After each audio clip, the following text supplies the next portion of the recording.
అలాగా? అవును విజయ్, వాళ్ళ మాటలు బట్టి చూస్తుంటే వాళ్ళంతా కలిసి సీఎం గారి మీద ఏదో గూడు పుఠాన్ని చేస్తున్నట్టు నాకు అనుమానంగా ఉంది. చూడు విశ్వనాథ్, వాళ్ళ సర్కిల్స్ ని యాక్టివిటీస్ ని నువ్వు అబ్జర్వ్ చేస్తూ ఉండు. నువ్వు ఒక జర్నలిస్ట్ కాబట్టి అవకాశం ఎక్కువ ఉంటుంది. వాళ్ళ ప్లాన్స్ ఏమిటో తెలుసుకుని నాకు చెప్పావంటే ఆ రాస్కల్స్ ని ఏరి పారేస్తాను. తప్పకుండా, నేను ఆ పని మీదే ఉన్నాను. ఈ రోజు రాత్రి వాళ్ళంతా హోమ్ మినిస్టర్ ఇంట్లో మీట్ అవుతున్నట్టు నాకు ఇన్ఫర్మేషన్ వచ్చింది.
స్టూడెంట్స్ నిరాహార దీక్ష మొదలుపెట్టి 9 రోజులైనది.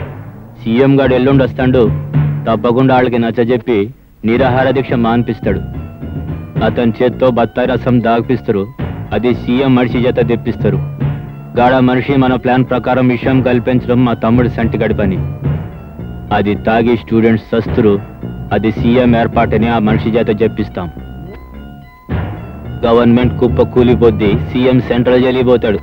ఇదంతా నేను ఏర్పాటు చేస్తా. కానీ సీఎం వచ్చినప్పటి నుంచి ప్రతి మూమెంటు హోమ్ మినిస్టర్ గారు మీరే చెప్పాలా.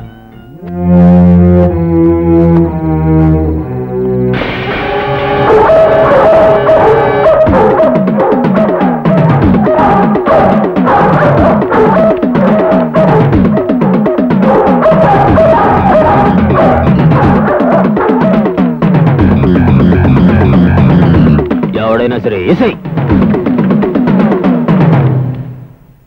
పాయే. ఈ ప్లాన్ కూడా పాయే. స్పాట్లో ఉన్నట్టు మాట్లాడబాక, వెళ్ళు.